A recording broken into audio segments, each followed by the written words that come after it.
The Varaha Upanishad, presented by Svayam Prakash Sharma, Part 4. Part 4 consists of Chapter 3, in which the Lord continues with his discourse on Brahm. The Lord also talks about Siddhis and atma gyanis. The Upanishad.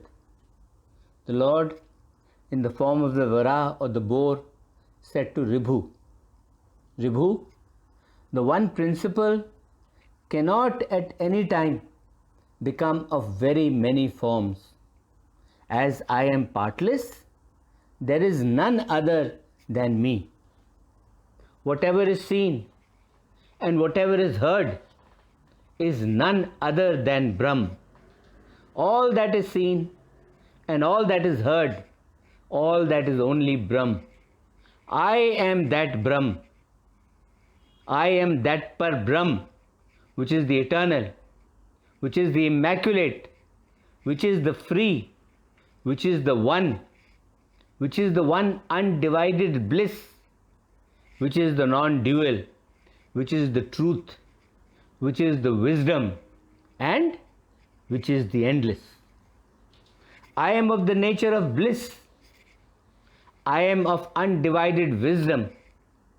I am the supreme of the supreme. I am the resplendent absolute consciousness. Just as the clouds do not touch the sky, in the same way, the miseries that are attendant in the mundane world, the miseries that accompany worldly existence, those miseries do not affect me in any way whatsoever. Know that through the complete destruction of sorrow, everything is happiness. And through the complete destruction of asat or non-beingness or untruth, everything is of the nature of sat or truth or beingness or existence. It is only the nature of chit or consciousness that is associated with the visible universe. Therefore, my form is partless. My form is without parts. For the exalted yogi, there is neither birth nor is there death. For him, there is no going to other spheres. He does not go to other spheres. He does not return to earth. There is no stain of purity or knowledge for him, but the universe shines to him as absolute consciousness. Always practice silence with this thought firmly in your mind. I myself am Brahm, which is truth and which is absolute consciousness, which is undivided and non-dual, which is invisible, which is stainless, which is pure, which is without a second. There is no other like it, and which is beneficent. Brahm is not subject to birth and death. Brahm is not subject to happiness and misery. Brahm is not subject to caste, to law, to family, and to gotra or clan. Practice silence with the thought, I am chit or consciousness, which is vivarta upadan, which is the cause of the illusory universe. Always practice silence with this thought firmly in your mind that I myself am the Brahm that is full, the Brahm that is the secondless, meaning there is no other like it. I am the Brahm which is the undivided consciousness, the Brahm which has neither the relationship nor the differences that exist in the universe, and which partakes of the essence of the non-dual and the supreme Sat and Chit. That which always is, that which always exists, and that which preserves the same nature during all the three periods of time, the past, the present, and the future, whose nature does not change during the 3 periods of time, and that which is not affected by anything whatsoever, that is my eternal form of Sat. Even the state of happiness, which is eternal and which is without upadhis or vehicles, and which is superior to all the happiness that can be derived from the dreamless deep sleep of Sushupti, even that state of happiness is of my bliss only. Just as the thick gloom, just as the thick darkness is soon destroyed by the rays of the sun, in the same way the darkness, the ignorance that is the cause of rebirth, is also destroyed by Hari, namely Vishnu, just like the sun's luster. Through the contemplation and worship of Hari's feet, every person is delivered from his ignorance. The means of destroying deaths and births is only through the contemplation of my feet. Just as a lover of wealth praises a wealthy man, in the same way, if with full sincerity and earnestness a person were to praise the cause of the universe, then what can prevent him from being delivered from bondage? Then he will most certainly be delivered from bondage. Just as in the presence of the sun, the world of its own accord begins to perform its actions, in much the same way, in my presence too, all the worlds are animated to action. All the worlds are galvanized to action.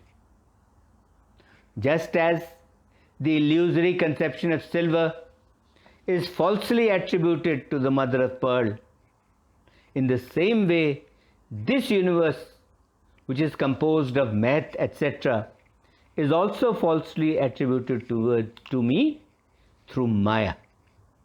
I do not have those differences that are observed in the body of the low caste man, of cows, etc., of the fixed ones, of the bodies of Brahmins and others. I do not have any of these differences.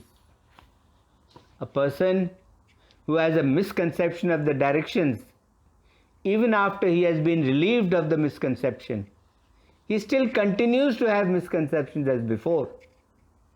In the same way, for me, the universe, even though destroyed by knowledge, continues as before. Therefore, the universe is not. Therefore, the universe does not exist. I am not the body. I am not the organs of sense and actions. I am not the pranas. I am not the mind. I am not the buddhi or the intellect. I am not the ahankar or the ego. I am not chit or consciousness. I am not Maya, nor am I the universe, including Akash and others. I am not the actor. I am not the enjoyer. I am not the one who causes the enjoyment. I am Brahm, that is Chit, Sat and Ananda alone, and that is Janardhan or Vishnu. Just as through the movement of water, the sun that is reflected in the water also moves, in the very same way, the Atma also arises in this worldly existence through its mere connection with Ahankar or ego. This mundane existence, this worldly existence has Chit or consciousness at its root. Therefore, this Chit, this consciousness should be constantly cleansed and purified by repeated efforts. How is it that you have your confidence in the greatness of Chit? Why do you think Chit is so great? It is not. Alas, where is all the wealth of the kings? Where are the Brahmins? Where are all the worlds? All the old ones are gone. Many fresh evolutions have taken place. Many crores of Brahmins have passed away. Many kings have flitted away like particles of dust. Even to a gyani, even to a person of knowledge, the love of the body may arise through the asur or demoniacal nature. If the asur or demoniacal nature should rise in a wise man, then all his knowledge of truth becomes fruitless.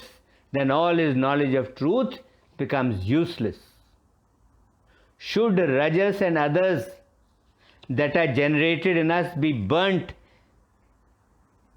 by the fire of discriminative divine wisdom, then how can they germinate again? Once rajas and others that are generated in us are burnt by the fire of discriminative divine wisdom, then they cannot germinate again in us. Just as a very intelligent person delights in the shortcomings of another, in the same way, if a person were to find out one's own faults and correct them, then what is there to prevent him from being relieved from bondage?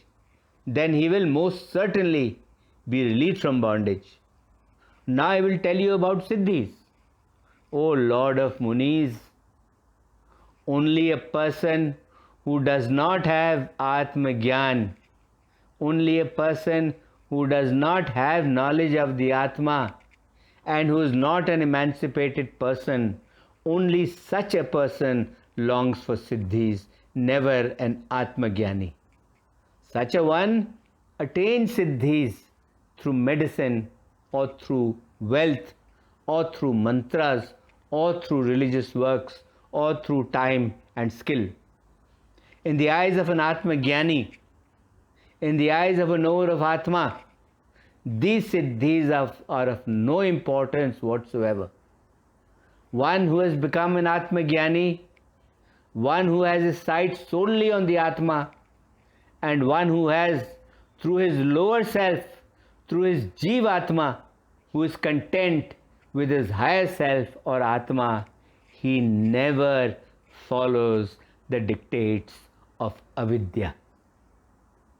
Whatever exists in this world, he knows all that to be of the nature of avidya. How then will an atma gyani, how then will a knower of the atma who has relinquished avidya be immersed in or be affected by it? An atma gyani, a knower of the atma who has relinquished avidya, will then never be immersed in avidya or be affected by it.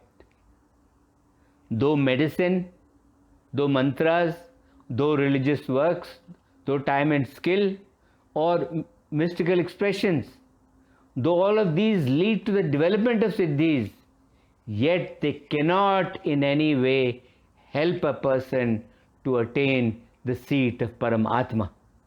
How then can a person who is an Atma Gyani and who is without his mind be said to long after Siddhis while all the actions of his desires are controlled? Yes, how then can a person who is an Atma Gyani and who is without his mind while all the actions of his desires are controlled, how can he be said to long after Siddhis?